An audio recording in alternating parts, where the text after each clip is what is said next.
Is this all working? Yes, seems to be. Okay. Well, hello everyone. Happy Wednesday. Haven't got any major plans for today, so I figured I would just uh, chat about the news a little bit. Let's get up some news sites.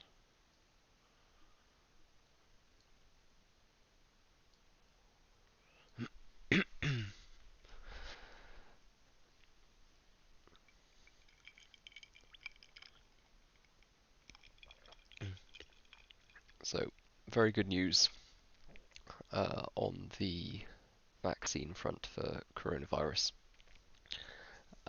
The ChAdOx1 vaccine candidate, uh, which I believe is chimpanzee adenovirus Oxford Vaccine 1, is, I think it's chimpanzee, yeah, genetically engineered virus, causes common cold in chimpanzees.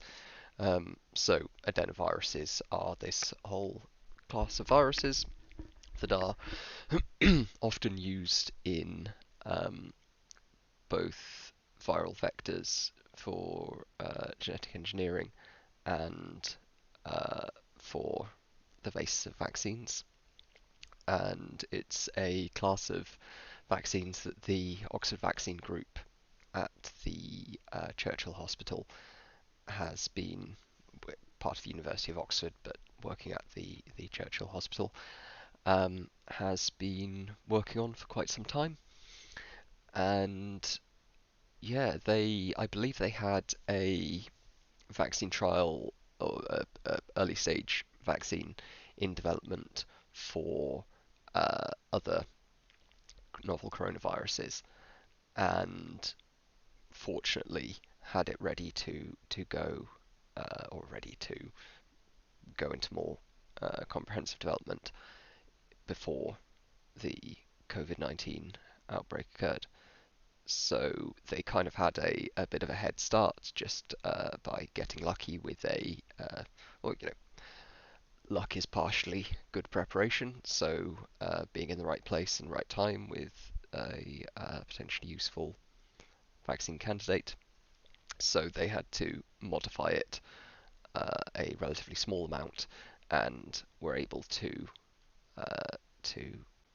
roll it out into clinical trials. And indeed, the early stage results, well, not super early stage because this is a stage 3 trial, which is encouraging. Um, but the sort of results so far are looking pretty damn encouraging. So I haven't had a chance to check the actual uh, paper yet, but it's certainly good news that the vaccine is coming along, and it reminds me of my experiences with the Oxford Vaccine Group back in my undergraduate days. Um, I would have gladly signed up for this trial if it weren't for the fact that I have an autoimmune disorder, diabetes, which I've developed since I was an undergraduate, um, which would not be compatible with the exclusion criteria for the study. Um, but also, I've had to stop applying to some years ago. Had to stop applying to vaccine trials at the Oxford Vaccine Group because I got rejected a couple of times because I'd had too many experimental vaccines during the first, well, up until my masters. I think it was my masters year where when they told me to stop coming. Um, I'd been on at least one vaccine trial each year of my undergraduate for malaria, meningitis, um, typhoid, I think. I wasn't on one of the typhoid challenge studies. I did sign up for a couple of challenge studies but didn't get on them, unfortunately. The challenge studies are where they actually they give you the vaccine and then they expose you to the disease, and you know maybe infect you and see how it goes. Obviously, in the context of a controlled medical environment, and only with diseases that likely have a good outcome, um, at least with adequate medical care.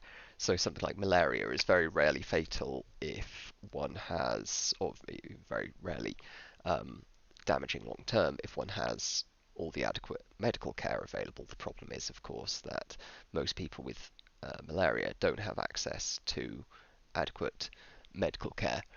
Um, and yeah, so the malaria challenge studies, they do involve a lot of visits in my undergrad, because it was just like a pretty short journey up um, up the hill. I did try to get on them, but I ended up on just one of the earlier stage malaria vaccine studies where they give you the vaccine candidate and see if it works. I think for the malaria one I was on, it was very early stage development, so I was the like sixth person to be getting the candidate or something. It wasn't stage one where they gave it to just like five people, or like half a dozen people maybe, uh, in order to just check that it's like not immediately going to cause a massive negative immune response, damaging immune response. Um, but yeah, so I got on it pretty early on, so it was before they were doing the challenge studies. Um, but yeah, so I'm immune as fuck. I'm uh, well, not immune, but I've got resistance to malaria and meningitis types A, C, W, and Y, and a variety of other diseases thanks to the vaccine trials I've been on. It's like a magical little superpower to vaccines are kind of like a minor superpower. You get obviously not always 100%, but you get a substantial buff. At least a +4 to resist specific diseases, which is pretty great. If that were a minor magical item, I'd pick that up. Um, so yeah, they by the time of my masters just wouldn't let me on any more trials because my immune system was too good. Uh, and then I got diabetes, which almost certainly unrelated. I'd go as far as to say definitely unrelated. Like if they were related, it would have to be by some very weird mechanism we have no idea of. So, uh, you know, definitely not saying vaccines caused my diabetes, but now having an autoimmune disorder, they can't be confident that um, my immune response to a vaccine would be typical. And of course, there's a potentially an increased risk of complications if I were to develop any kind of side effects. So, unfortunately, I can't go on these trials anymore. But that's why I'm extra grateful to the researchers who do the studies, and of course all of the participants who are healthy enough to go on the trials, because over the last you know several months I've been in pretty much complete lockdown, partially because I'm just generally fairly prudent about these things, but also because of diabetes resulting in increased risk of complications from COVID. Um, so, I'm extra excited for someone to get a useful, functional vaccine out there. And yeah, good job on everyone who's been participating in this. Um, Toby Ord, actually, I saw this thing on Twitter earlier. Let me see if I can uh, dig it up. Uh, Go back through my liked things. Where are my liked things?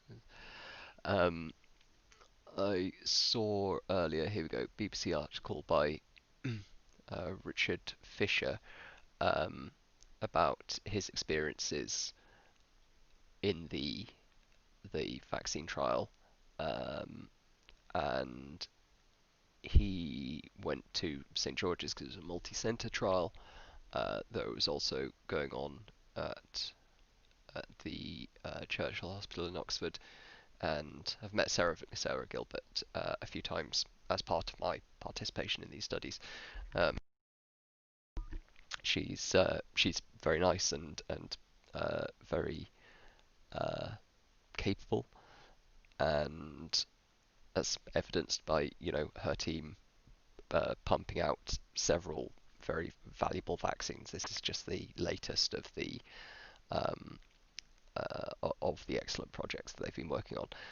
But yeah, it was Professor Toby Ord who kind of nudged this journalist into taking the vaccine, and yeah, he I don't know if he actually participated in the trial, um, but uh, so J-Tibbs, I haven't. So just to clarify, I haven't actually read the latest publications from the team, and I'm not an immunology expert by any means. So what I can say mostly about this study is just my personal experiences from having participated in trials with this group.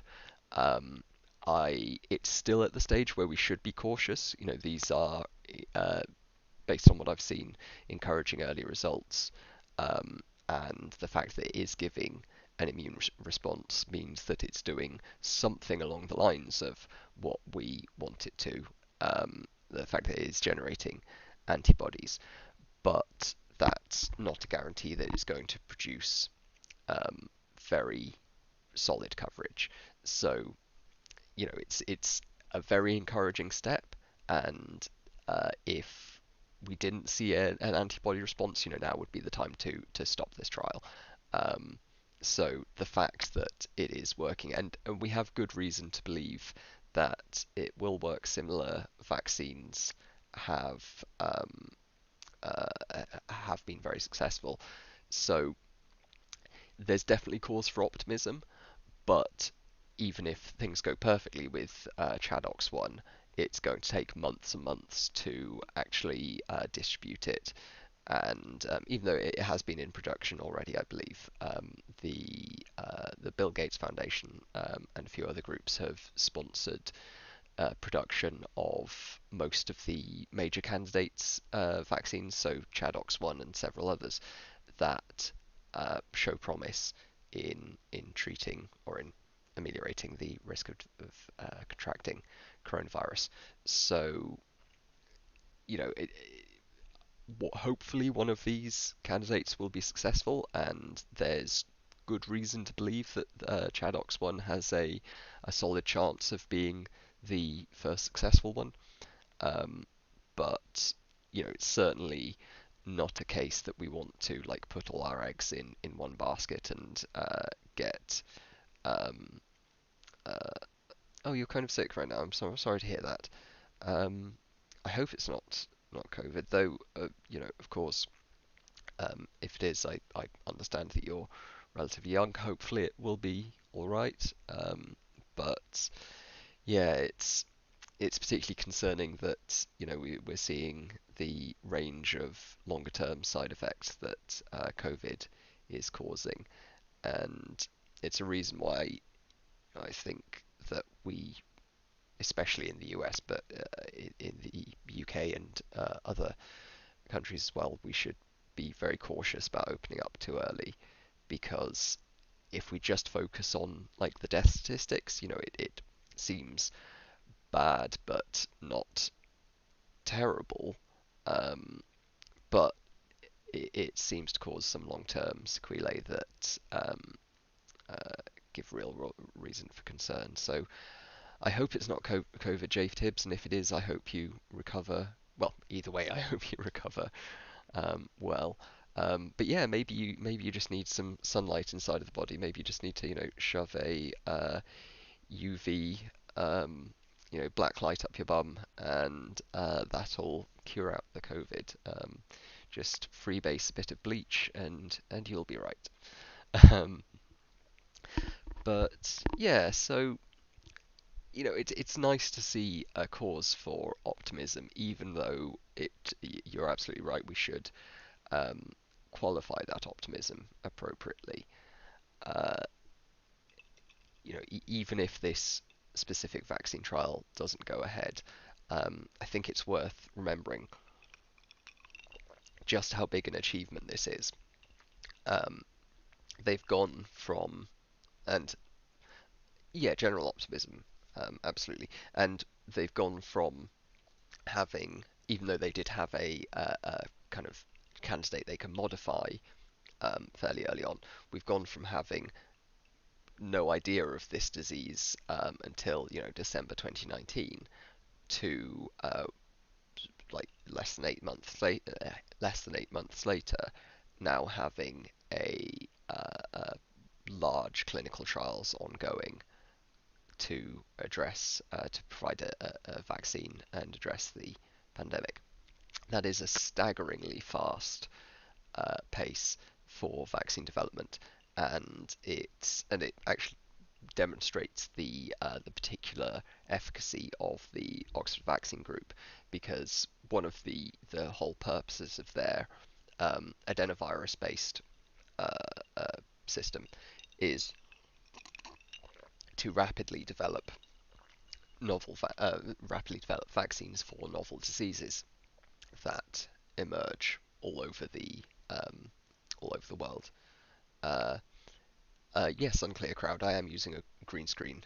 It becomes fairly obvious when I shake back and forth.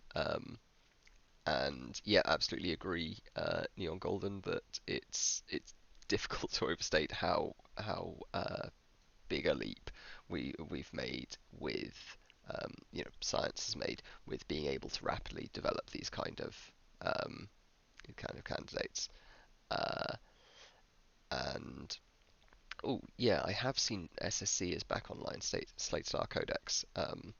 For anybody not following uh, the the news, the New York Times kept on threatening uh,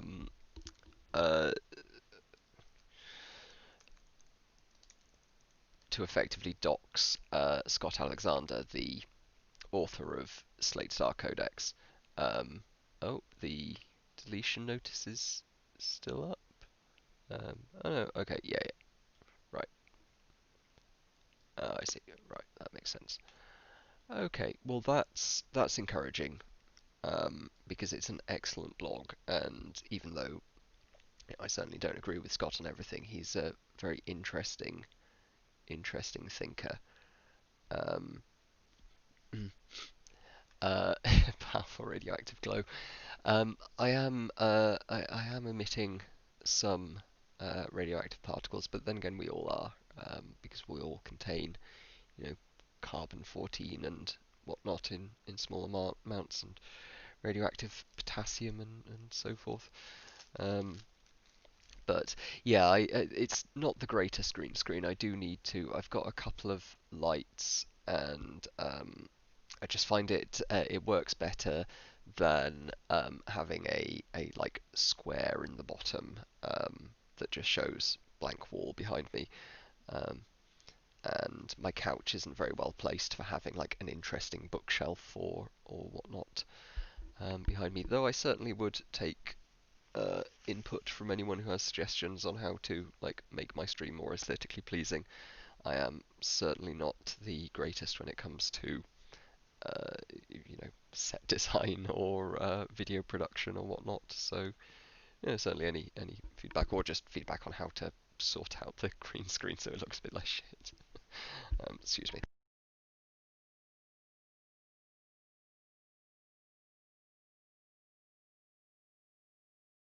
Ah, bloody hay fever.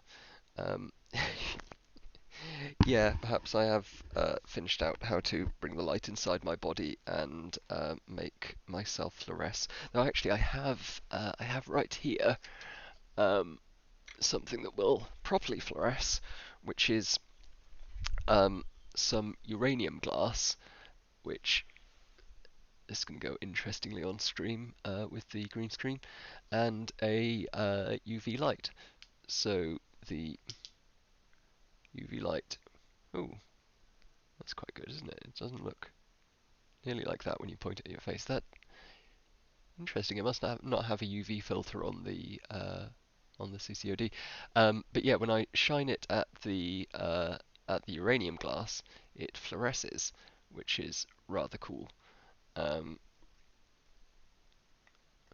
so yeah, I just was reminded of that by powerful radioactive glow. The uranium glass is radioactive, just not very much. Um, if I held this against my head for the rest of my life, it might have some effect, maybe slightly, but I sit it over across the room from me, so it's fine. Um, Pick that up at a antique shop. Do like do like my uranium glass. Anyway, um, so yeah, let's have a look at the rest of the news. Worry for his cellular integrity. I wouldn't worry at all, particularly if it's in a cabinet. A layer of glass will protect you just fine.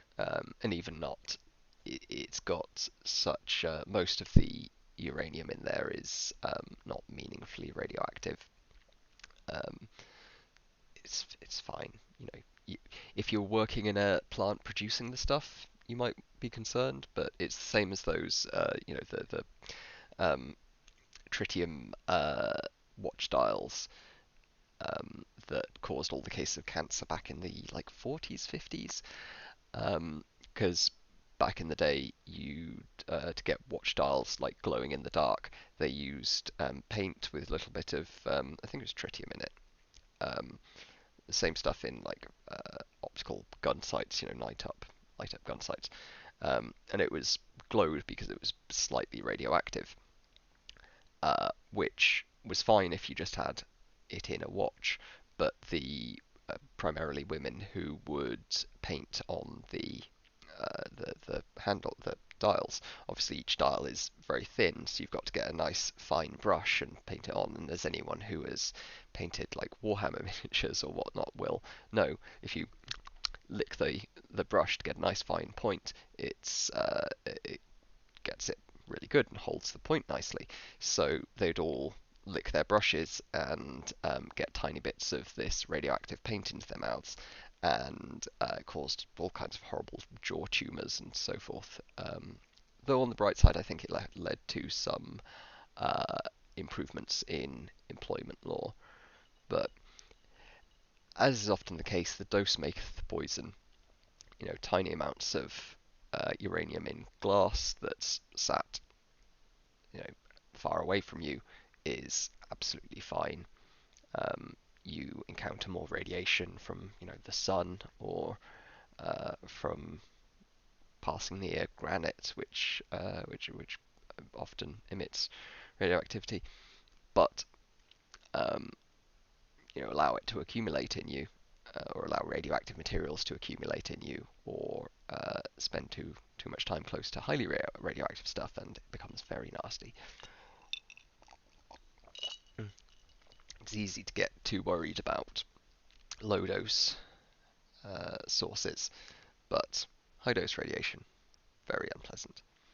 I have drunk a Manhattan out of it, yes, though I didn't have the UV light at the time, so I couldn't get it fluorescing. Maybe I should have a radioactive Manhattan on Friday. That might be a nice drink. Um, that would be appropriate to call it a Manhattan Project. Uh, Actually, yeah, I've seen some bars that do a drink called a Manhattan Project, and it's their twist on a Manhattan. But serving it in a uranium glass would be an appropriate twist for that. If I ever start up a bar, That's what I'm going to do. Although I probably shouldn't because the uranium glasses would be moderately expensive and quite delicate, and that's not ideal for commercial barware. So I assume pretty much everyone has seen this shit, but the Department of Homeland Security has been called in to combat the demonstrations going on in Portland, Oregon, called in by the federal government at the request of Trump, and it's just become this uh, absolute nightmare,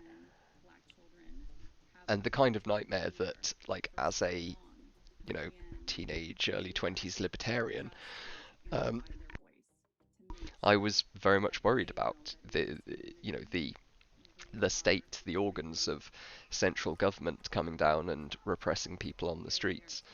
And I'm pleased to see that some of my libertarian friends have been consistent and responsible about this and are appropriately condemning this action by the government.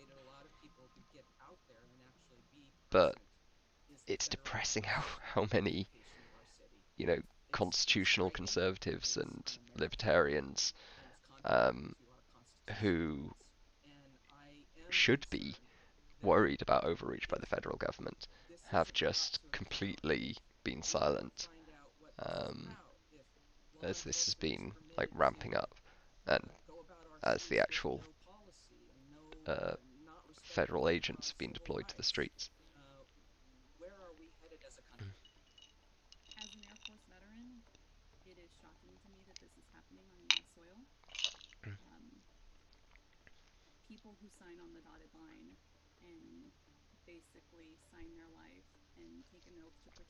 I know. Yeah, if you can't get pissed off as a libertarian about this, like, I mean, if you can't get pissed off as a libertarian about this, the truth is that you're almost certainly a like paleo conservative who likes to use the kind of libertarian cloak to say, yes, I'm standing up for free speech and I'm standing up against the government, as long as it's the right of certain groups of people to scream racial epithets, or the right of crazy ranchers to grab a bit of federal land or whatever. Which, like, even if you're going to be completely doctrinaire about it, which I kind of used to be, and which, like, I still have some sympathy for. Um, at least be, consistent. At least, and I would say pick your battles. Personally, I would say, you should be probably more concerned about the DHS thugs being deployed to combat protesters on the streets than uh, a standoff between a bunch of armed ranchers who just want to take some federal land. But even if you think both are very concerning, shout as much about both. Um, so it's very, very worrying. Um, and my hope is that this is all just contributing to the downfall of Trump in November. Um, this is, these aren't good optics. Um, DHS agents have been deployed to protect a symbol of justice, the courthouse, the acting DHS secretary, Chad Wolf, said. Um, Incidentally, he's like the fucking fifth DHS secretary or something over the Trump administration. Uh, they've just been cycling through acting and provisional and hypothetical secretaries. Um, I don't understand why I should be more worried about this than the police in general. Because the police in general don't, on an everyday basis, spray like tear gas canisters around and like beat the shit out of people who are doing nothing but protesting, because the police in general are controlled at a like state or local level, and typically the federal government doesn't send its agents down to fight people in the streets. Like, I think there's a very good reason to be concerned about overreach by the federal government. But come on, dude, police don't use tear gas and beat people up as much as they have been over the last like month or so, and certainly not as much as they have been in Portland over the last month or so. Like, yes, police do sometimes use tear gas and beat people up, and that's very much not good, and indeed is a big part of what like these demonstrations are protesting about. Um, well, the federal guys seem to be. I don't have any solid data, but they seem to be doing it more than the local police. Certainly, it wasn't local police who were fighting people outside the White House a few weeks ago. But there's also the lesser accountability that comes with the federal police, particularly federal police who aren't wearing UNIS insignia like at all. They're not even consistently identifying which agency they're coming from. Federal police who are bundling people into the back of unmarked vans and have no UNIS insignia, that could be anyone. They're just disappearing people. Like, that's a step above what the typical US local police force is doing. Now, I don't at all want to like defend the typical US local police force here. You know, they engage in plenty of behavior that's inspired like global demonstrations. So it's not like that's something we should be not concerned about. But having agents of the federal government when there is the theoretical kind of separation between federal and local government, you would expect the feds to be called in only when things are completely irretrievable, which they don't seem to be in Portland. Like, there has been a lot of demonstrations, but a lot of those demonstrations seem to be pretty peaceful until the police have started like attacking people. And I can't really begrudge protesters a bit of shouting and a bit of smashing windows when like they've been repeatedly assaulted and kettled and had tear gas thrown at them. But yeah, I think there's definitely a greater concern, at least in my mind, uh, with the feds coming in and like engaging in all of this. And I think as you know, as someone who's personally, as someone who certainly has like socially libertarian leanings, and plus username as a committed anarcho-capitalist, I think you would want to. Um,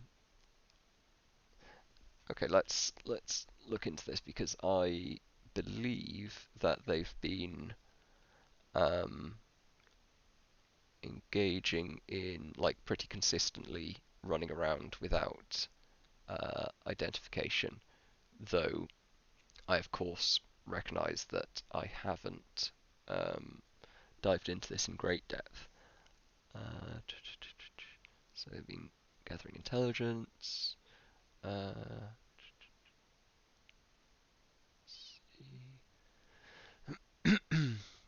generated controversy, including their wearing of uniforms that sometimes do not clearly note their identity or which agency they work for, and their use of unmarked vans. Um, so, like, that seems to be something that the Post is reporting as being a repeated tactic. Um, indeed, in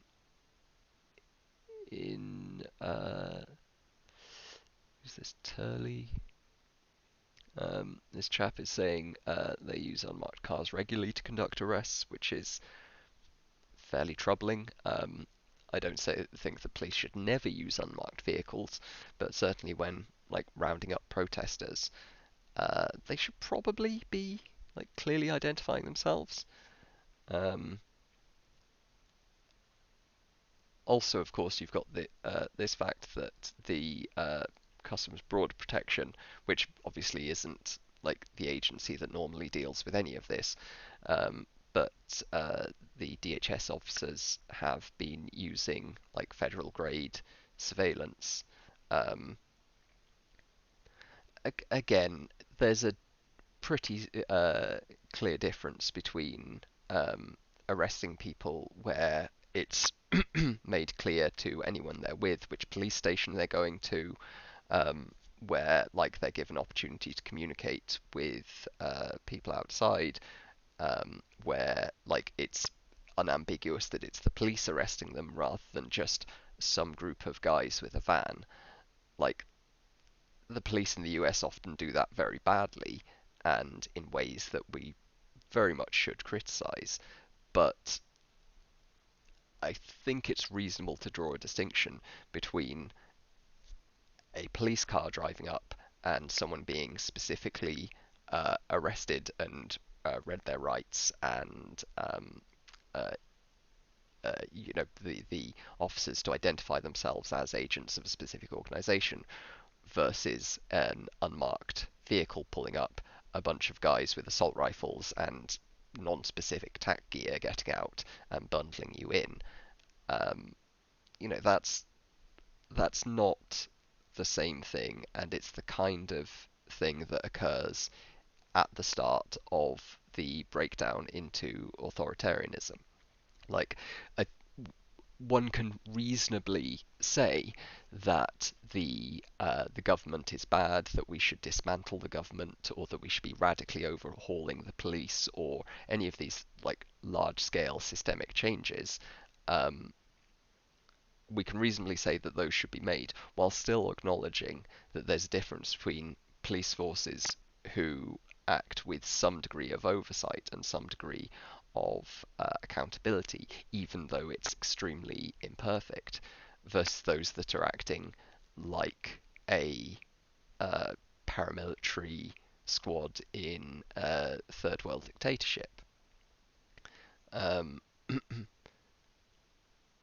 yeah, and often they do. Last used name, they, or at least sometimes they do, and that's bad.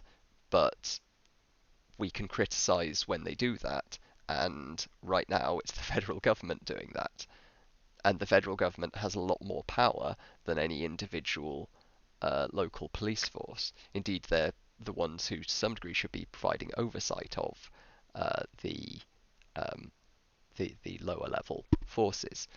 Um, and again, usually when local police do it, they are wearing some kind of insignia, uniform, like badge number, etc. Now, they do. I've seen plenty of cases where they do cover that up at the local level, and that's very bad. Absolutely something we should be criticizing. Um, but what we would want in this situation, or at least what I would want in this situation, is a president who's able to use the powers of the federal government to, um, at very least, not make things worse, and ideally to provide some kind of oversight of the local forces, rather than escalating the situation with federal forces engaging in all of the worst kind of behaviours that local ones do. Um, in the middle of the process, people don't chat with you while they arrest you.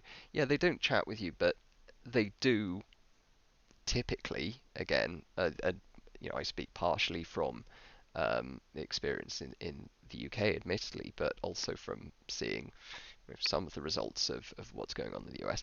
Typically, they will be wearing like a uniform. And I know I keep saying this, but there is a pretty big distinction between an agent who you can like confidently identify and who you can in extremis, report to the media or report to their superiors, and one who just has no identifying marks at all. Like I think that's a fairly clear distinction, even though we can criticize the state of affairs where the marked officer is behaving inappropriately.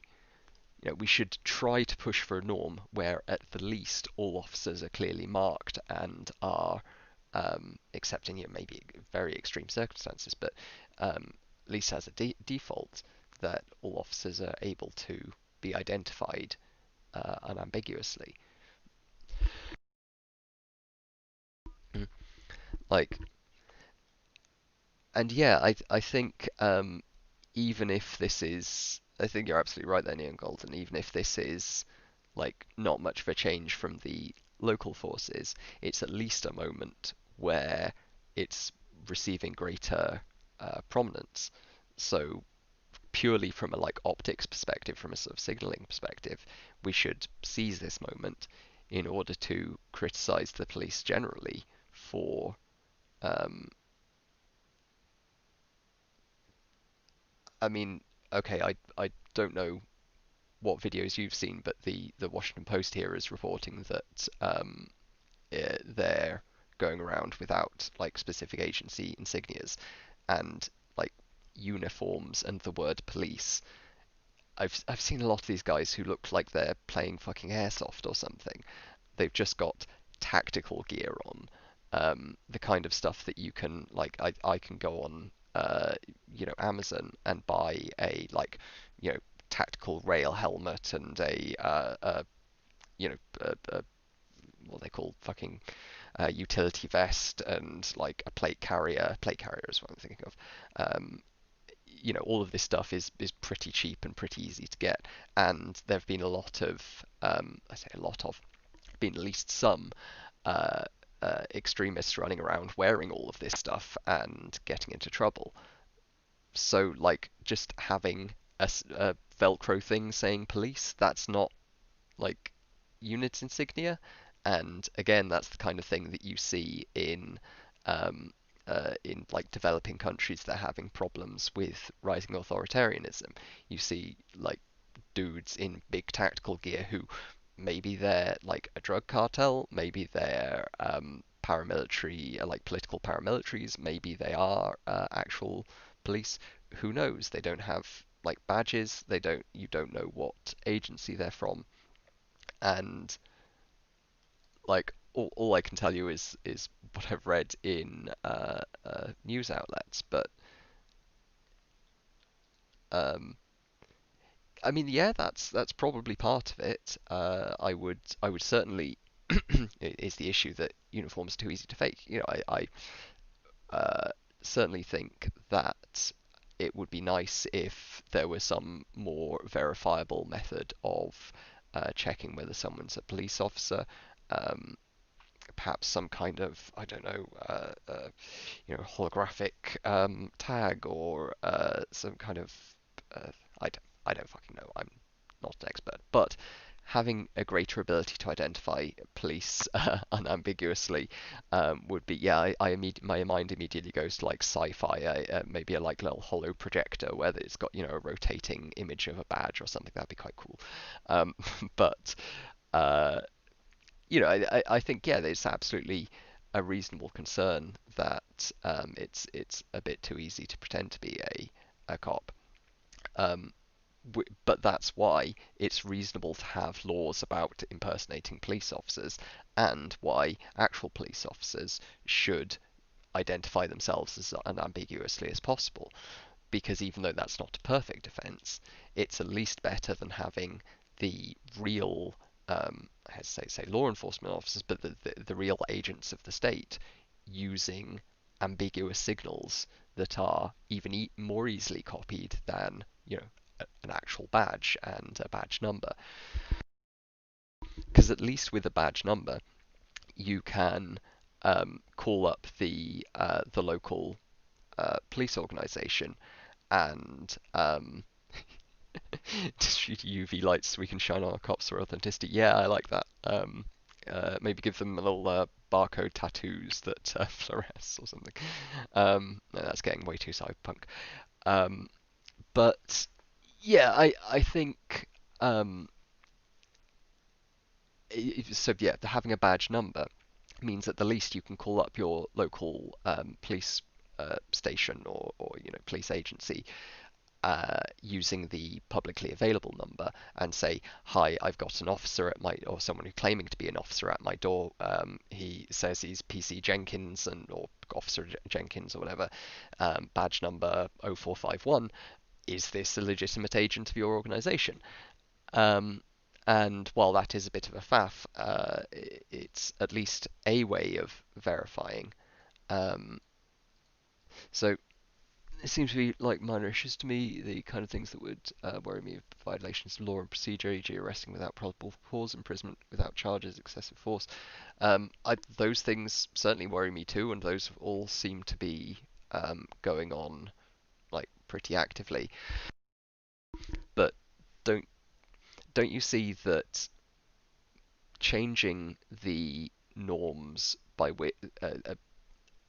norms with which police forces act and making those norms even less accountable than they are now is likely to increase all of those bad outcomes.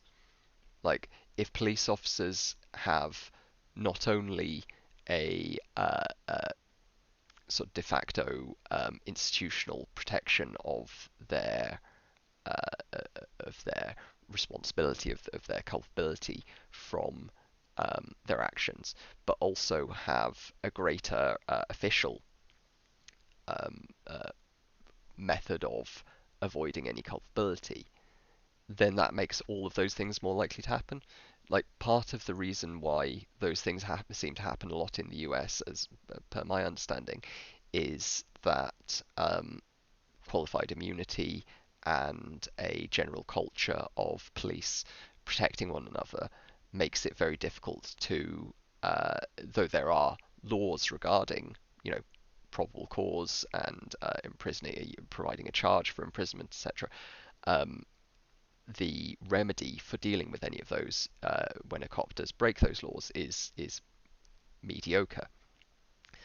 But by increasing the use of no no badge number, of no clear identifying insignia among cops, we're making all of those things easier to happen. So it's likely to increase the rate of them. Um, so like, I absolutely agree that we should be concerned about all three of those things. Um, but yeah, body cams seems like a decent method of authentication.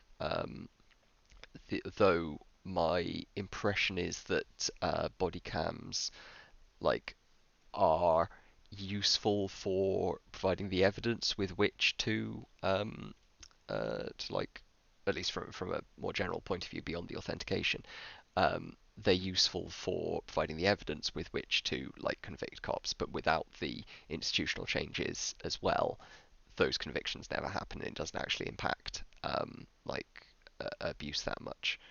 Um, is there evidence of those things happening? There's clearly lots of violence and vandalism going on. They're arresting the wrong people.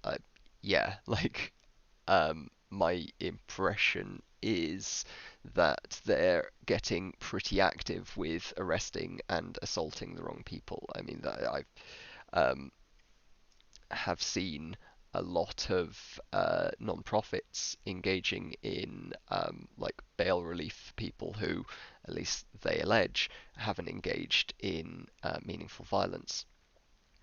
And like, I mean, I would strongly suspect that they're not getting a anything close to 100% hit rate in terms of uh, snatching people off the street. Um, and there seem to be a lot of lawsuits going on with people alleging that they've been improperly arrested. So like, we can't be certain. Maybe there's a hell of a lot of protesters who are willing to try to fight their arrests and convictions. But my suspicion is that there's a lot of people being inappropriately arrested for expressing their First Amendment right to free speech. Um, Also, like, there doesn't seem to be that much violence and vandalism going on. Um, I mean, again, the news sources I'm coming from are probably somewhat biased, but um, uh, hi, sorry, coming in pretty upset. I found out that my favourite sports team was called kneeling during the national anthem. I'm disgusted and sickened by this. I will not tolerate this disrespect and hatred for my country. Um, okay. Alright, Tiberius Moose. I personally think that being able to, I'm not sure, are you trolling? This seems like a troll. Um, but like, yeah. Sorry. No, you're not trolling. Okay. Well, I mean, I would argue that the at least the expressed goal of fighting in Vietnam was protecting American freedoms. Obviously, we can argue about whether that was in practice the geostrategic goal, but the goal that your grandpa probably had was, defending freedom, and kneeling at the national anthem seems like a pretty obvious way of expressing one's freedom of speech to disagree with government policy. And indeed, it was a protest that Kaepernick coordinated with several members of the military in order to demonstrate respect for the national anthem without diluting the message of criticism for current government policies. So, um, I don't even know what sports team you're talking about, and I don't care that much about sport personally, but I'm sorry you're upset. Uh, Aubrey Huff talking about her, but I, I'm not sure if you've mistaken me for someone else because I have very little interest in sport, and I think that I personally think that kneeling is an absolutely reasonable way of protesting. So there you go. That's my take at least.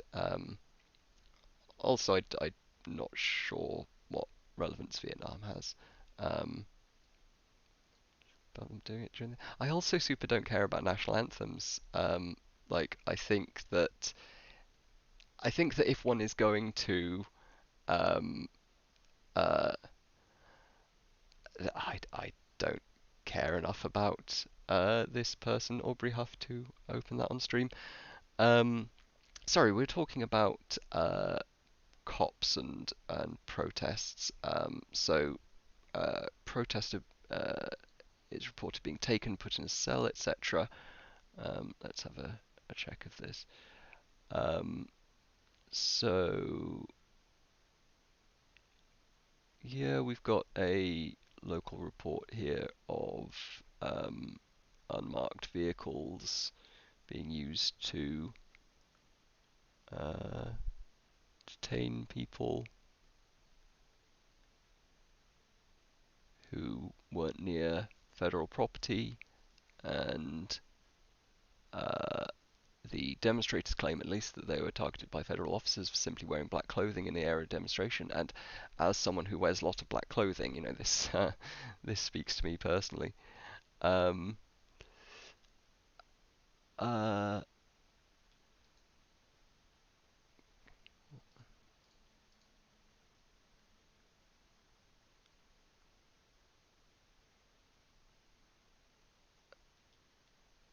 um, Biden or Trump? Biden, very much. Um, like easily. I think Trump is a legitimate uh, threat to the existence of our species. And Biden, though he has a few limitations and clearly isn't the very best candidate that we could have hoped for, is like a competent politician who seems to be able to take like input from other advisors and process information in a way that doesn't lead to absolutely disastrous results. Um, so yeah, my hope is like 4 years of Biden, because 8 is going to be pushing it, and then um, maybe maybe the Republican Party completely implodes and reinvents itself as like a sensible center-right kind of party with the MAGA heads just buggering off. I suspect not, but like that's the kind of best course. Um, if not, maybe the Democratic Party splits into like the center, the like sensible centrist people, and the like slightly wacky farther left, and they get to be the two new parties. Like that also seems like an all right outcome. Um, if Trump somehow wins again, we will start a civil war, no questions asked. Well, that seems like a very bad idea. Republic of Tryhards. Mm. Um, like I would not support a civil war. Even if Trump wins again. Sorry, I just need to get myself some coke because my blood glucose is going a bit low. Excuse me. And that was some audio poison. I apologise. Um, but yes. That said, if Trump does somehow win again, I think it's going to be a very, very concerning outcome, and I can't I can't blame you for considering civil war, even though I think that it would probably have worse outcomes than um, another 4 years of Trump. Not least because it's all the conservatives who have armed themselves to the teeth. So if there is a civil war, it's not going to be the left that's going to win it. At least I would suspect. Though I suppose it depends on how the US military broke, because they'd end up supporting one side or another, or possibly both. And my understanding is, among the rank and file of the US military, political opinions are pretty much split down the same lines as the population, or fairly close to it. So, though the general staff might tend, um, uh, okay, I'll watch this this clip. What is this person? Um, Has officially gone woke, led by none other than the social justice warrior champion San Francisco Giants. I'm sure a lot of you have already seen that several of their players, including their manager Gabe Kapler, I have knelt for the national. Okay, I have heard of the San Francisco Giants, um, mainly because uh, they are featured in the Bell and Sebastian song "Piazza New York Catcher." Um, like, I I doubt this guy's gonna have anything interesting to say, and I don't know who Aubrey Huff is, and like, literally a Bell and Sebastian song is the extent of my knowledge of the San Francisco Giants. So I'm going to take my friend's Josh's input here, and government buildings covered in graffiti. Okay, what's this? Violent protests in Portland. Like, I'm sure there are some. I mean, it's Portland, and like there are some lefties.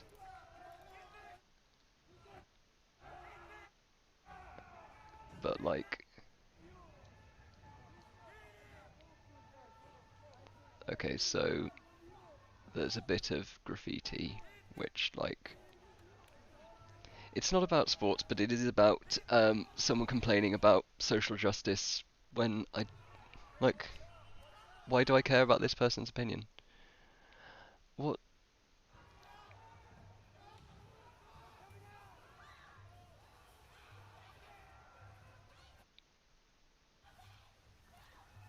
I mean, okay, so this is like one person who's waving a hammer at um at some dudes in like full tack armor. Um, like,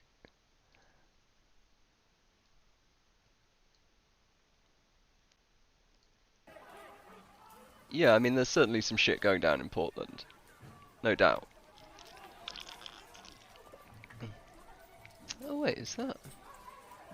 No, no, I thought I recognised that shot.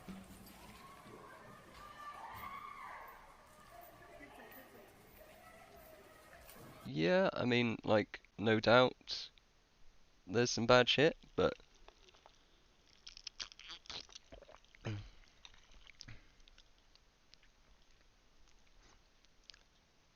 I mean, Tiberius Moose, I watched like the first few seconds, and it's some dude who I don't know. I don't think has any like background as far as I can tell in.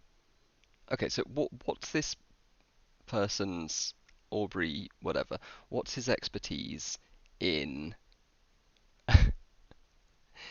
the field of like social justice or social commentary or whatnot?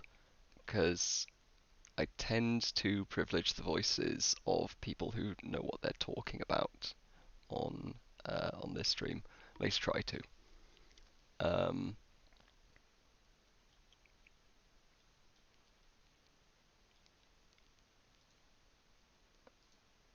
okay.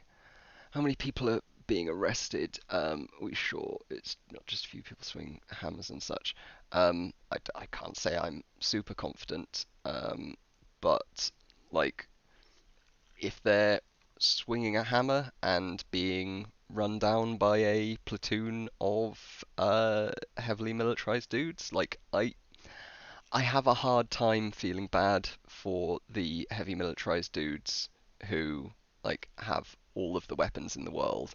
I exaggerate, obviously, um, and have like protective gear that is probably going to stop um, like a few idle swings from some idiot far lefty. Like, it's not a few people in Portland, a few, um, you know, crazy anarchist types in Portland getting a bit rowdy is, certainly not great. But I think it's still pretty reasonable to be concerned about the federal government coming in and cracking down, especially when like a lot of the disorder has been as a result of the increasingly draconian responses to um, Tiberius Moose. No, I'm not going to watch it. I don't see why it's relevant to my interests. Yeah, you're welcome to just leave. We're talking here about police overreach, and so it's not like particularly relevant to the discussion or my interests or anything. Yep, I do love my soy. Tata. Um, anyway, uh, so right, last username. We're having a more interesting discussion. Uh, um, yeah, you did win the War of Independence, and I think that was a good thing. Bravo. I'm glad that the US became independent.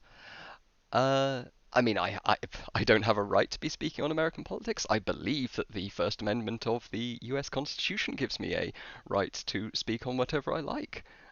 Since I am using American services to speak, the First Amendment is relevant. So yeah, I literally have a legal right, and I would assert a moral right, if rights mean anything in terms of morality, to speak. Um, no, the First Amendment applies to a communication taking place within the United States, and given the server locations and the ownership of Twitch, this communication is taking place in the United States. Um, so, yeah, I'm pretty sure if you like check your own laws, you'll find that the Amendment applies to me in this situation. So uh, anyway, um, yeah, no, I would, Amy, would you mind, sort of, do I have this is a very curious, interlocutor. Though I suppose this is, thank you, Amy.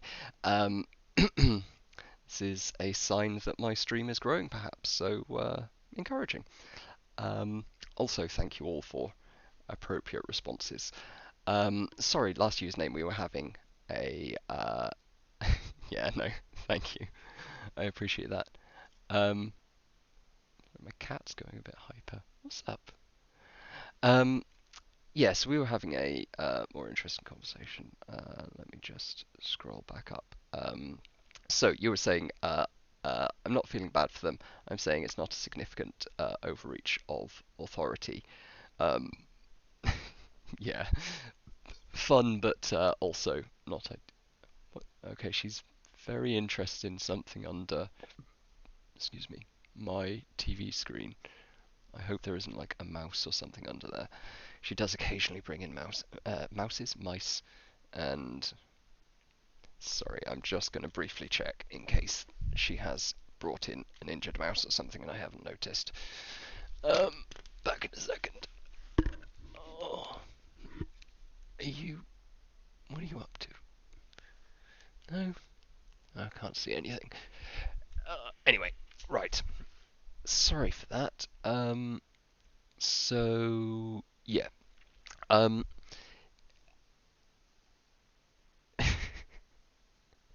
no, I appreciate your holding off a little bit. But oh, show the cat. Yeah, sure. Swishy, come on. Yeah. Okay. So last username, you were saying that the oh, she's a bit excitable right now. She's probably not going to stick around.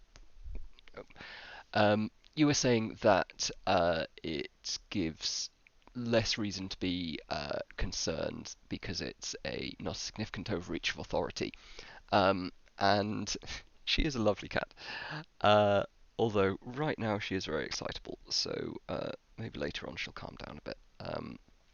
But yeah, I think um, like I would potentially agree with you if we were talking about like specifically um, local police who are equipped for riots and for this kind of action. The Portland police are more than equipped for dealing with these kind of protesters. If it were like just local police um, and they were responding appropriately to the actual people involved in committing violence or committing property damage, then yeah, sure, I wouldn't be nearly as concerned. Um, but there at least seem to be a fair number of reports of people who are just like adjacent to protests or who are dressed a bit like protesters sometimes do, who are being targeted, which is concerning overreach.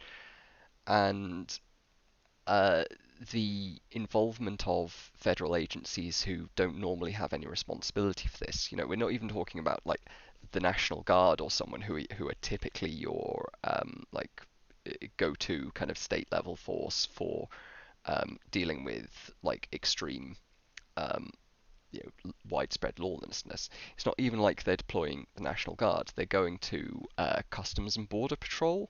They're going to federal agencies that I think there's good reason to suspect have been selected because they have greater loyalty to the executive.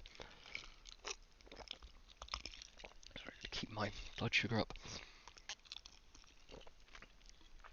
And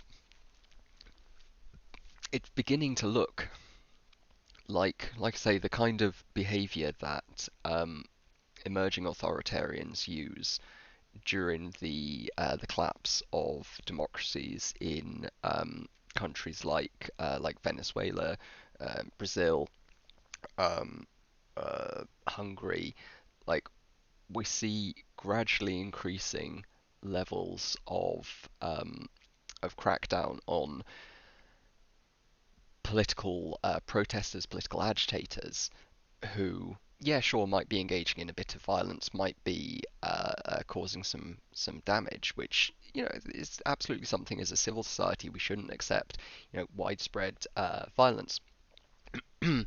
But it's taking that like legitimate concern that we probably don't want and using it as a method of increasing like centralized state control over the arms of law enforcement. Um, I mean the local so what I'm seeing is protests dragging on for weeks, getting destructive and violent. Local cops aren't dealing with it, so feds with police authority sent in to protect federal property. So first of all, it doesn't seem to be just federal property. The report that Neil Golden just posted and this uh, some of the Washington Post articles seem to indicate that the DHS is engaging or is arresting people who haven't been directly engaged in any kind of activity around federal property. Um, and like maybe they rent unmarked vehicles because they can't just drive all their own cars across country. The uniforms are ideal because they have put them together on short notice.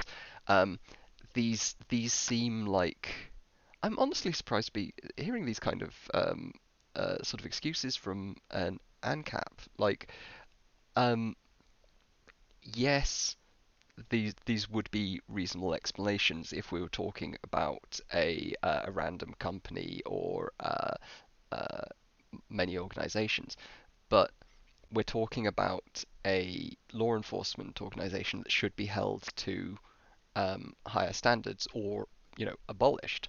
Like I would have thought that one of the arguments against the existence of like state organizations like this is the fact that they have to engage in, or they sometimes have to engage in shortcuts that might be acceptable in private business, but aren't acceptable when they have a legitimized monopoly on the use of force. Um, like I think there are lots of ways they can get like vehicles. Um, it's not like they're completely out of vehicles in the Portland Police or the National Guard. Um, like renting vans from Hertz seems like pretty low down the level of options they'd have to go to.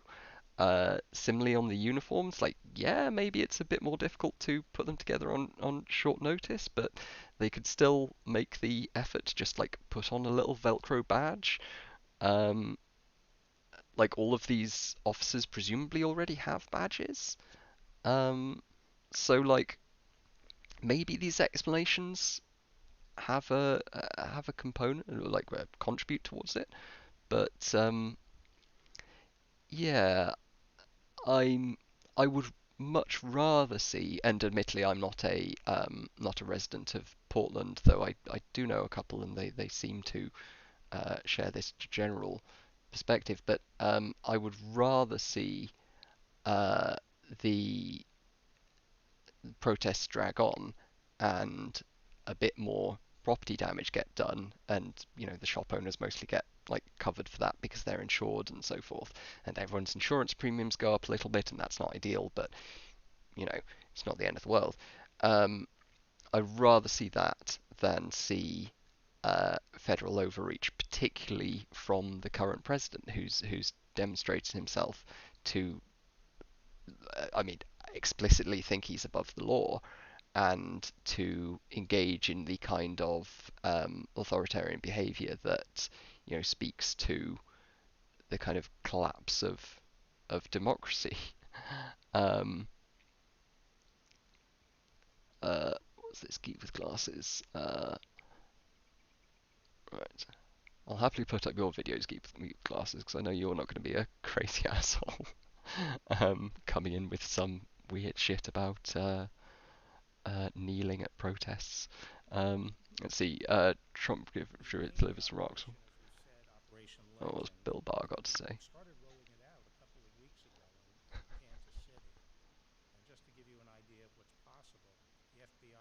Let's get back a bit. See what.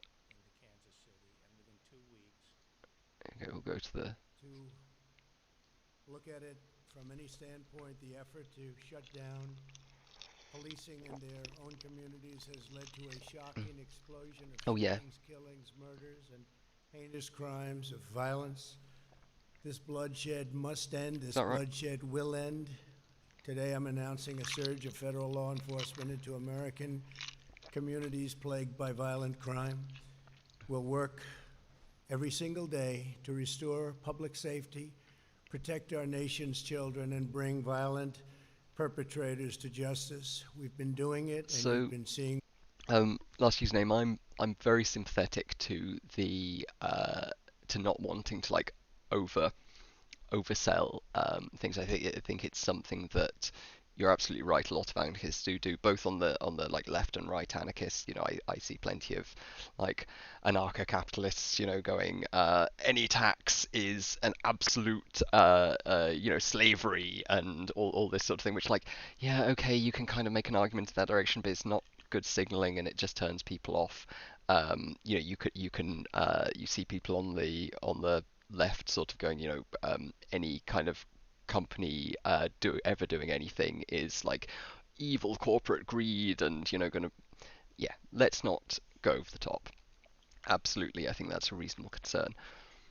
But when it comes to the only president in US history with this level of authoritarian populist drive, um, and get to him talking about like troop surges into US cities,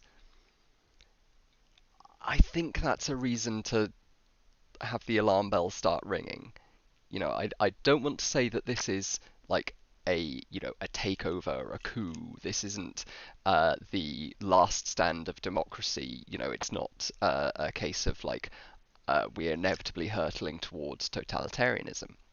But this is one of the steps along the road that does lead to totalitarianism, or at least to severe authoritarianism. Does that mean we can turn back? Does that mean we can't take another path? No, there is a way of getting off this road, um, both in the US and in the UK where we're not so far along. Um, but uh, yeah, I think that's a good point, Neon Golden. Uh, Encouraging people to start taking seriously a lot of the issues that, as a libertarian, I was shouting about for years, um, and uh, that people over the course of many years have accused me of being like overexcitable about. Um, I think now we've got a time that we can get a lot of more like reserved liberals and the kind of moderate conservatives, centrist types, a bit more on board with, hey, actually the police do have a lot of fundamental problems that we should be worried about, and particularly when that power is centralized, when it is directed from the top, this is something that we should have on our minds at least as a source of real concern. Um, and I started rereading recently How Democracies Die, which has me thinking about a lot of this sort of thing. And this is all like textbook, playbook, all kinds of book stuff of an authoritarian regime forming. And for all the limitations of democracy, it's better to have a pluralistic democratic system than one that's been co-opted by a strongman. A strongman who, explicitly talks about wanting to ignore term limits and who ums and ahs about whether he's going to accept the results of the election. I mean, Josh, you mentioned the Chris Wallace interview, which was fucking hilarious, but also, reinforces the fact that he's talking ambiguously about like accepting the outcome of an election, which in the US is a given the democratic norms, given the institutional norms of that peaceful transfer of power, that is a real concern. Even if he's like doing a little bit jokingly, even if he's kind of doing it with a wink and a nod, like that is something to be highly concerned about. So I think it's reasonable to calibrate part of um, one's like response to the overall situation based on who's currently in charge. Um, well, this isn't really a vague feels like argument to my mind. We can point towards numerous historical examples of strongmen who've engaged in exactly the kind of behavior that Trump is engaging in, and specifically with regard to the security apparatus, have started engaging in the kind of behaviors that the Department of Homeland Security has been doing over the last few weeks. Um, like, can I prove to you to a statistically significant level that the actions over the past few months are indicative of a slide towards authoritarianism? No, because history and political analysis don't work like that. And also, I don't claim to be an expert in this by any means. My background is in neuroscience. I'm very much talking as an amateur here.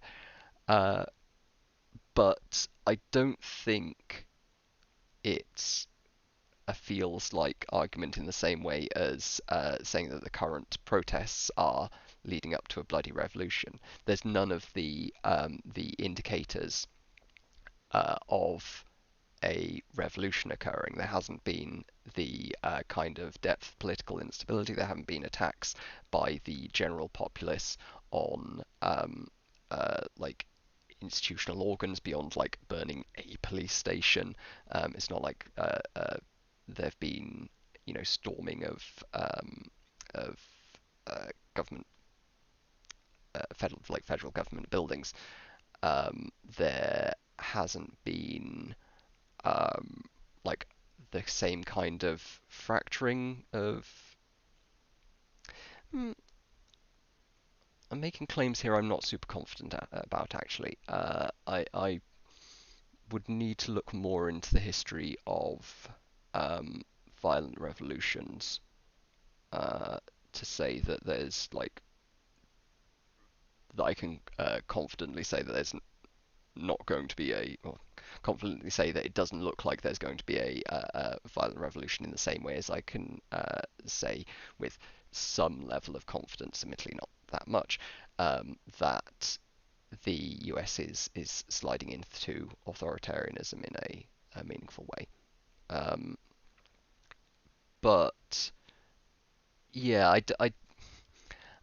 I agree that it's a somewhat vague argument. I just disagree that it's somewhat feels like it's a feels like argument, and I think that part of the problem with making any kind of like political predictions is that all arguments are a bit vague. We don't have um, like robust, replicable evidence to base like any political judgment on. Um, so yeah. Uh, Federal government sat by for a month and let thugs take over the downtown area, so that's highly authoritarianism. Um, okay, so I'm not sure what your point is, that China is more authoritarian. Like, yeah, China's worse. No argument there. but we probably want to stop the situation going in the direction of China or any um, highly authoritarian. Uh, mm, in some ways, no, and that's a good thing. But the issue is that it's sliding in that direction. At least, according to some of the commentators I've read, which you may differ. That's reasonable, but the trend line seems to be going in the direction of very divisive politics, um, idolization of strongmen, of populists, particularly in terms of Trump.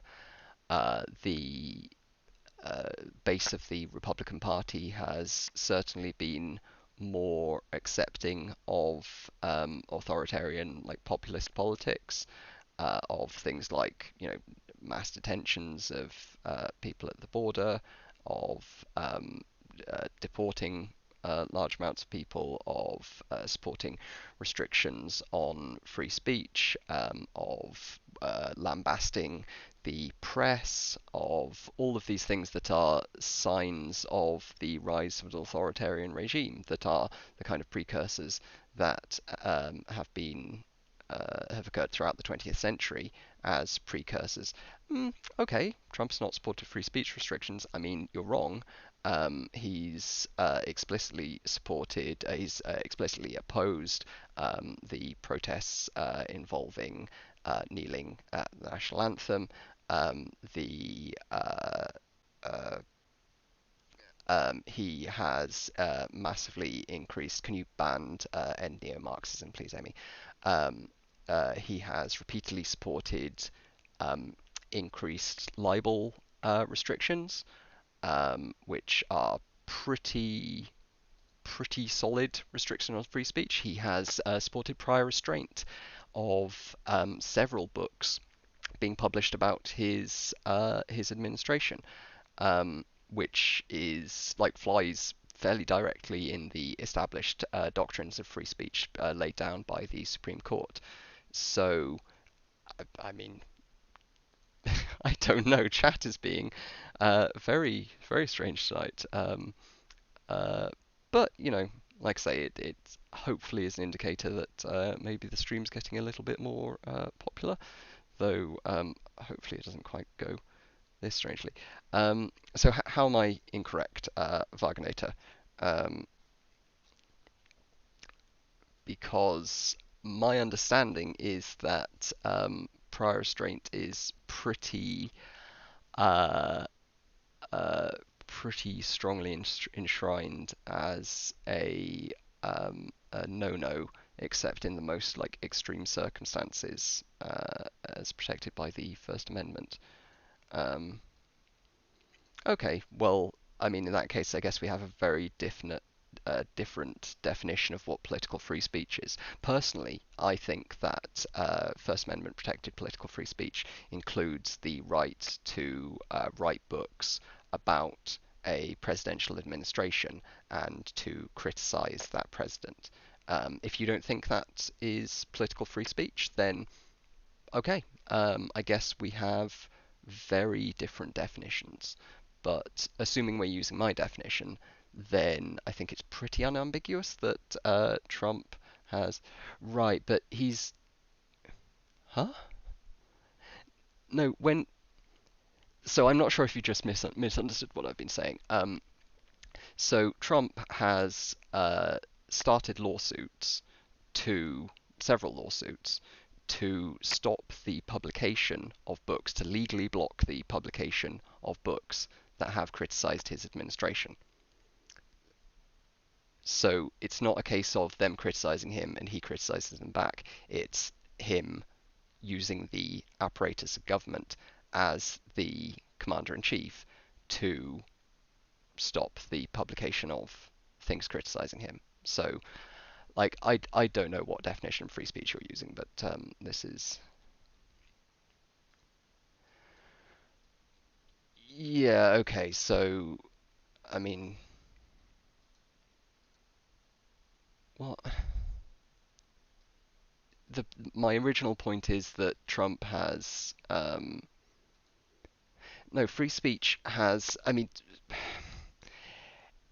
it depends on what definition you're using. If you're using the First Amendment definition, then it has more to do with broadly the right of freedom of expression, as specifically enumerated in the Bill of Rights. It's about the rights of the press to not be infringed. It's been more broadly interpreted since then um, to to involve like it's we're not even commenting on things that's been decided in the court of law because I'm pretty confident that Wagner is wrong here, that US free speech law also supports more general freedom of expression beyond just being free to assemble and protest. In fact, I'm very confident of this. I'm admittedly not a lawyer, but I do listen to a fair bit of like Lawfare and other read some law blogs and so forth. And the in US free speech law very unambiguously also covers the right to publish things. Um, I mean, it's okay. I don't think it's a stretch. Again, like you seem to have a very weird definition of free speech. Um, but okay, like if you don't think that the president using the organs of state to stop someone publishing a book criticizing him is a breach of free speech, then I honestly don't know what to tell you. I guess just how's that boot tasting? Um, like yeah, we're not talking about it containing government sensitive information. In fact, we're talking among other books about the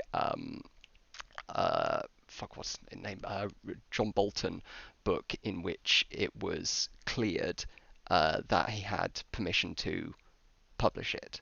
Um, so there was that one. There was the more recent one with his niece, where there was just no possible sensitive information, and he attempted to sue to stop that. I think there's been a few others that like I can't remember off the top of my head because this is kind of um, gone on a tangent, but like there've been several. I mean, I can look them up if you want.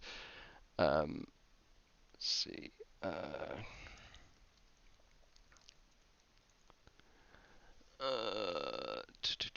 So, Trump administration, Sue's Block book, stop publication of the niece's book. I mean, this is just something that like he does quite a lot. It's his kind of standard operating procedure. Um, uh, so yeah, fortunately the courts um, didn't go along with him, which is like a saving grace. But he certainly tries to uh, interrupt people's like right to publish things, which seems not great. He has supported a law against flag burning previously, which is like unambiguously in Supreme Court case law is a First Amendment protected act. Uh, at least per my understanding. Again, I'm not a lawyer. I don't claim to be a constitutional scholar, but my understanding is that that's like pretty kind of First Amendment 101 sort of stuff. Like it's not a strong claim that that burning a flag is an act of free speech. So like if you want me to check up on this more, I'd be happy to do a stream sometime about all of the ways in which Trump is anti-free speech, because Here we go. Oh, there's an Atlantic article, a conversation. Oh yeah, he's repeatedly tried to uh, prevent uh, or tried to attack social networks for allowing his opponent's ideas to propagate, while of course being annoyed when any of his ideas get criticized. Um,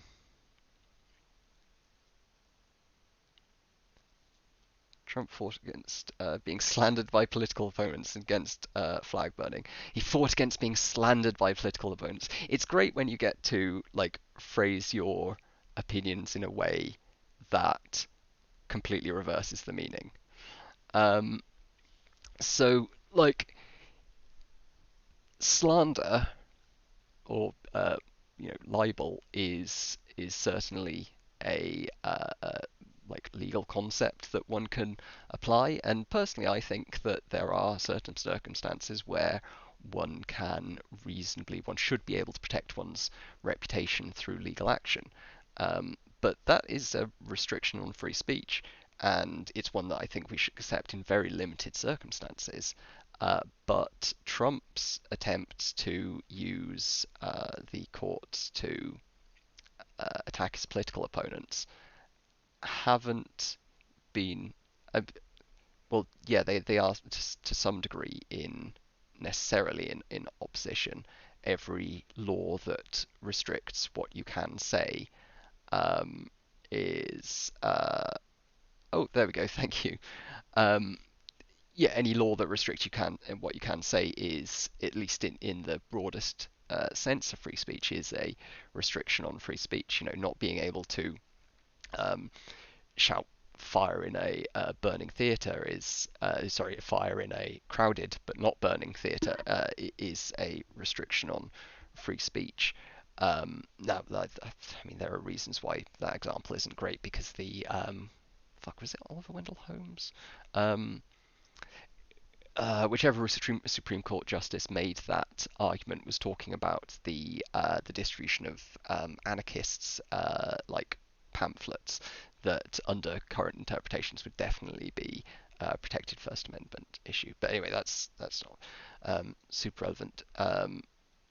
But the point is that shouting fire in shouting fire in a crowded theatre is something that we can reasonably restrict, and there are certain types of libel that we should probably restrict, albeit not by prior restraint.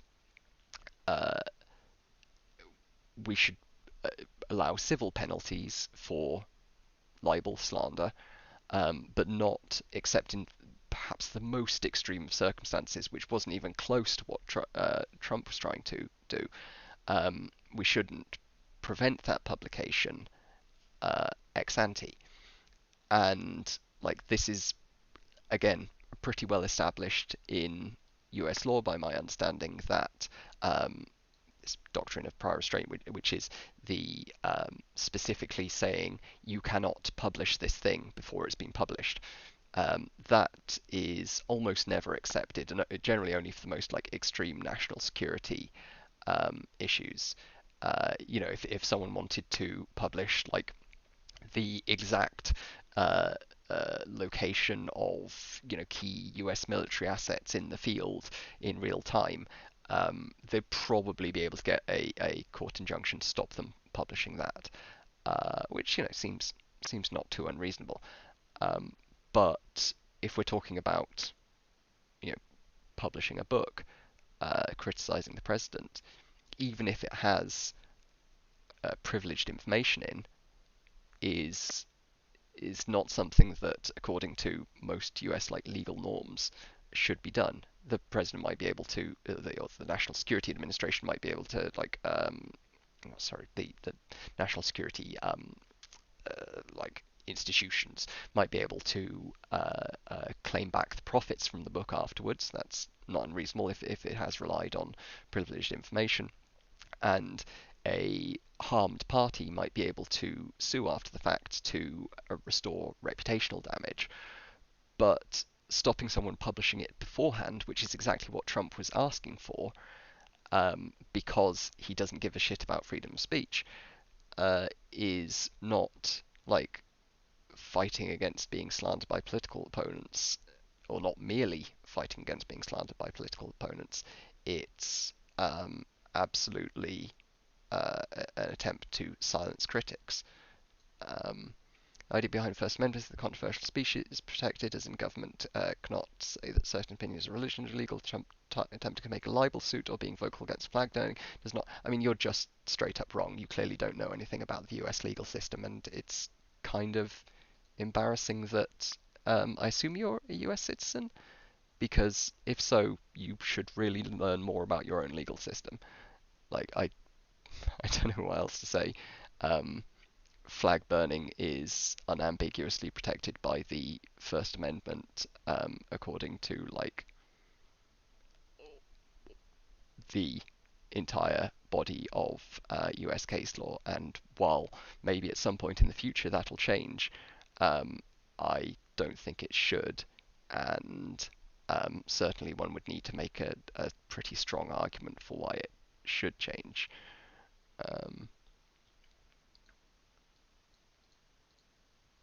Okay, right. Okay, I see what you mean. So flag burning is protected speech doesn't mean Trump needs to agree with it. Is more than welcome to be vocal against it. Yeah, maybe when like he's not the president of the United States, but trying to. There's different. First of all, there's a difference between being vocal against it when you're a private system and and the president, and second, there's the and second, there's the fact that I'm pretty sure he wasn't just uh, uh, trying to criticize it. He was trying to implement legal, use legal force to stop people doing it. Wasn't he going to produce an executive order or something? I think he backed down from that. But uh, yeah, I agree the president has as much right as any citizen to vocalize his opinion, but he shouldn't. Like, this is one of the reasons why people selecting the president should probably be fairly careful about it, because you want someone who's not just an idiot who's going to speak their mind on every thing that comes into their head. Someone who mainly maybe somebody who is able to engage in appropriate messaging, someone who's able to like respect the norms of the country that they've been elected as leader of. Um, you probably don't want a president giving speaking their mind about every thought they have about nuclear negotiations with an opposing regime, not because they don't have a right to, but because it's really fucking stupid. Um, he said he'd support laws criminalizing it and called on the Supreme Court to act on this. So yeah, I think that's not just I don't like flag burning. That's an attempt to crack down on an act of protected speech, as you have admitted, Wagner. Um, so I don't know. That seems pretty anti-free speech to me, which doesn't seem great.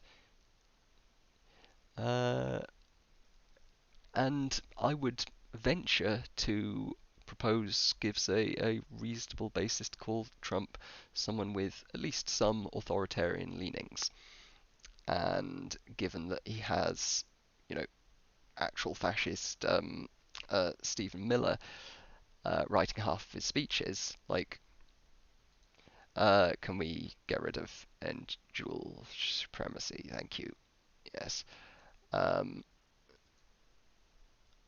uh, this has been a very strange evening for chat. Um, but I was planning on just coming on and chatting a bit about vaccines, so uh,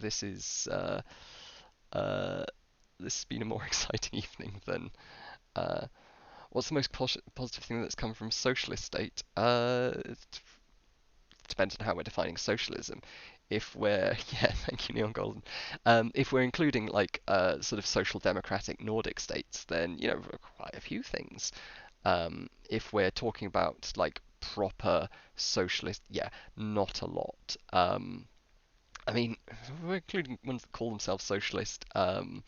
Like China's manufacturing boom has been pretty good, and them largely pulling themselves out of poverty, though that's largely as a result of shift towards market-based economics rather than actual socialist economics. Um, you got to hand it to them. Cuba does well on healthcare, though pretty shittily on just about everything else, including not destroying the world. Fun fact, Fidel Castro once tried to destroy the fucking world. I'm not joking. During the Cuban Missile Crisis, he sent a letter to Khrushchev saying, basically, fire the missiles, fire all of the fucking missiles on Cuba at the time, on Florida, and the east coast of the United States, which would have almost certainly started a global thermonuclear war. So yeah, fuck Fidel Castro, fuck pretty much every. Um, uh, okay, that might explain it. Well, no worries. Thank you for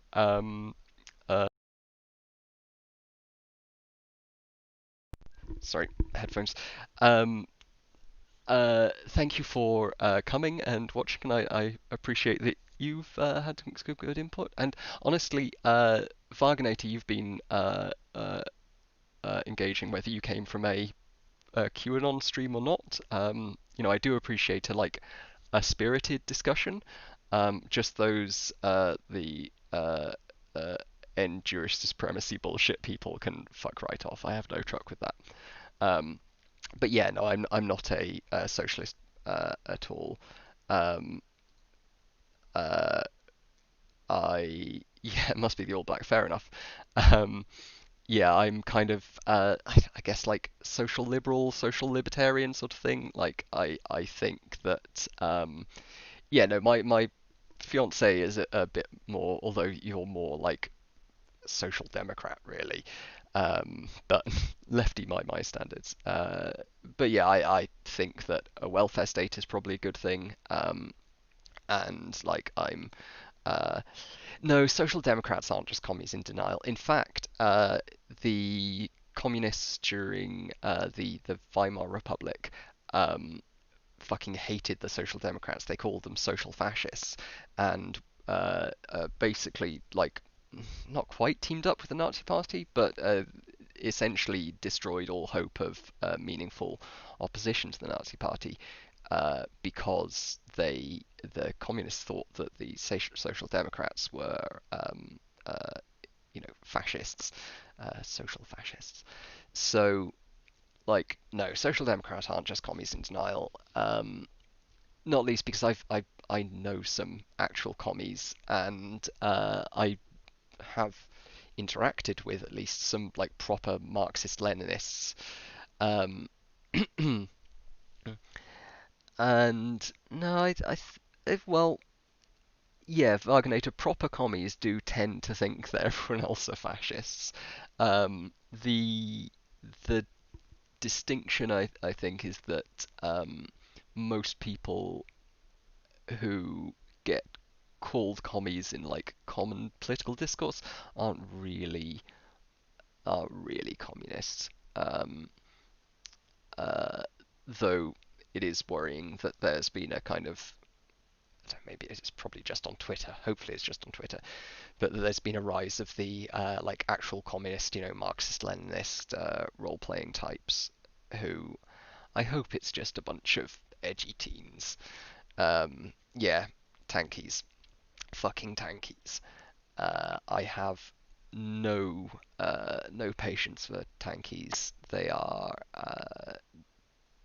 advocate for some mind-bendingly terrible stuff.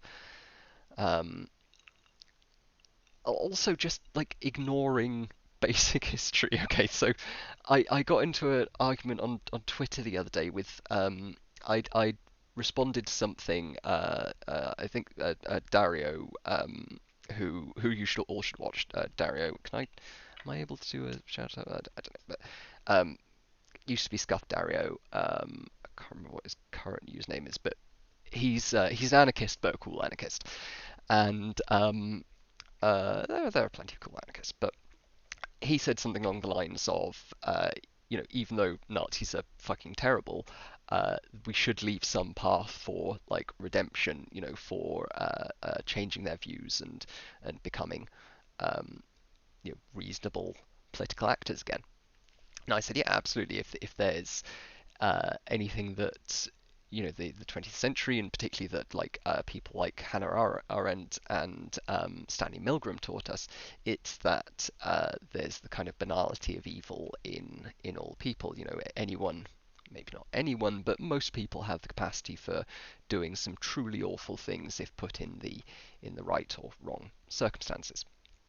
And then I got a bunch of tankies mobbing me, claiming that Hannah Arendt was a massive Nazi sympathizer, which I'm pretty sure she wasn't. But apparently she knew some ex-Nazis and corresponded positively with them, which as someone who spent the most of her life researching Nazi Germany, um, that's um, it's just was absolutely baffling. But no. So, Youngol, you're absolutely right that the Milgram study was pretty flawed.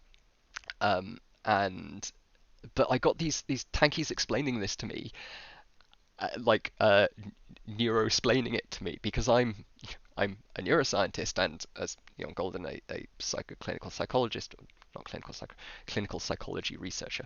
Um, we're both quite familiar with these critiques of kind of old school social psychology, and it the whole experience just underlined why I hate debating on Twitter, because my original point was supposed to be just using Arendt and Milgram as reference points for making the broader point of the banality of evil, which is something that generally has been very well described throughout social psychology and throughout political science and history and so on and so forth.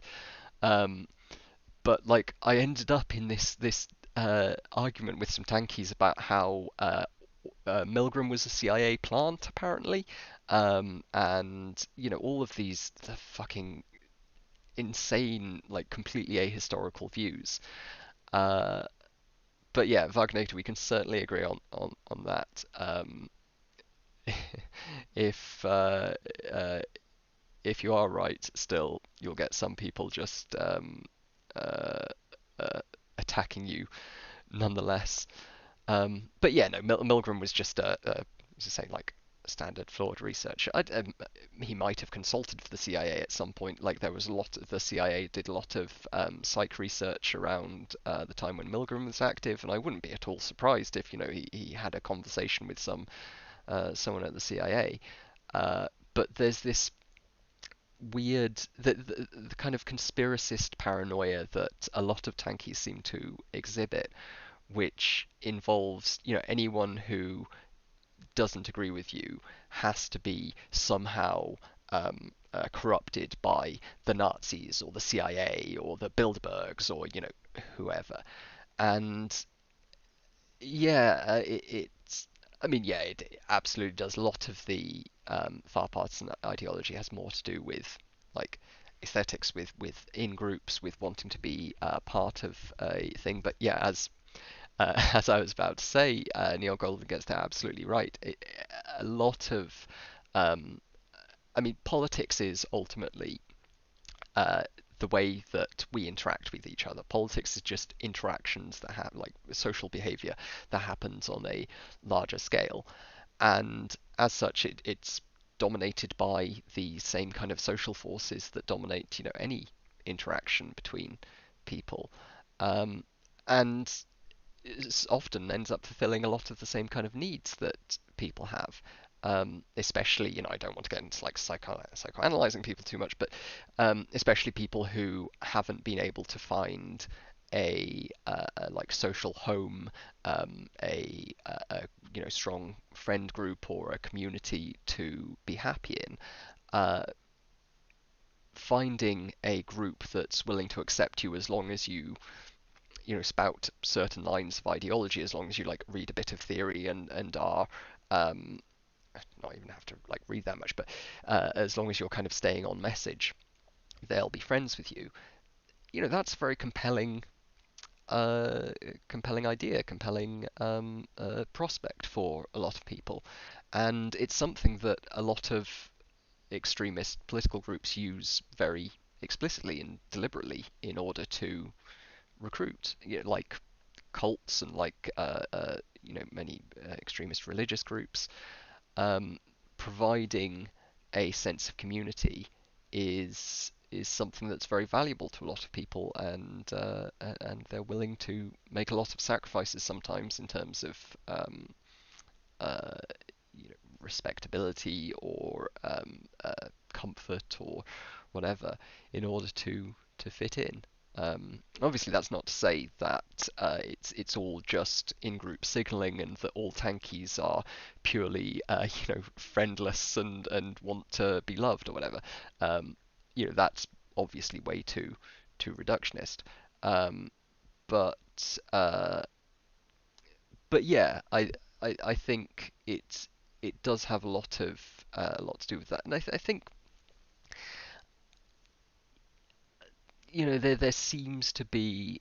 I'm still very uncertain about this, but I think there seems to be something to the argument that like not necessarily just religious organizations, but there is currently a dearth um, of organizations and institutions that provide a sense of community for people, and that this has been kind of disrupted by the internet and by various aspects of social change over the last few decades. Um, and there isn't yet a fully adequate replacement. Not that that going to church every week or being a member of a union or whatever was a ideal solution by any means, but there seems to be a shift going on that is resulting in a lot of, excuse me, a lot of people taking up or finding community in places that perhaps as right-thinking liberal types or whatever we wouldn't want them to engage in. Um, and it seems at least plausible that this is contributing towards the current rise of far left and probably more concerningly um, imminently far right political extremism. Dario Rahim, that's it. He changed his name recently. Can I do? I think I set up a.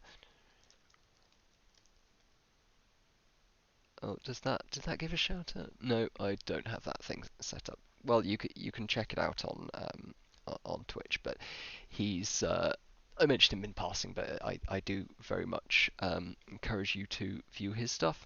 And I believe Geek with Glasses is in chat, certainly was a little while back. Check out Geek with Glasses. He does some really nice political chatting and is just a lovely chap. He's got very like chill, nice vibe streams that are also like interesting political stuff. So yeah. Um, I'm coming up on 2 hours, which is fairly long for me. I'm getting a little bit tired, so I might kind of move towards wrapping it up. I'll see whether I've got anybody to uh, raid. Yes, the raids. Oh come on, computer's being a bit slow. Uh, it looks like Dario is online, so I will, if I can open up my creator dashboard or whatnot, I'll give him a little raid.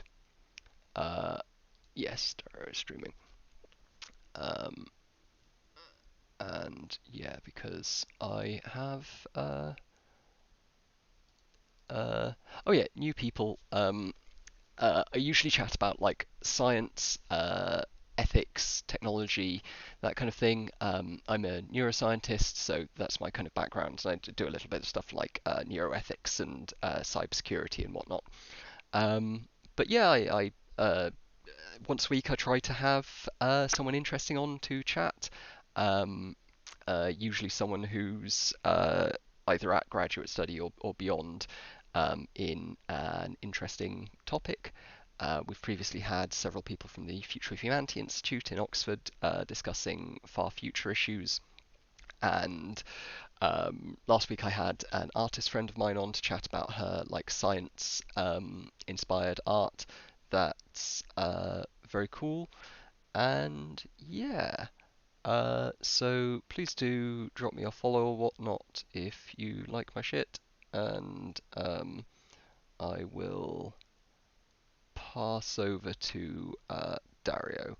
So thank you very much for watching, and thanks for some fun political chat. Apart from a couple of nutters in there, I very much enjoyed engaging in some political back and forth. So yeah, hopefully do that a bit more in the future. Um, so yeah, ta-ta, and see you later.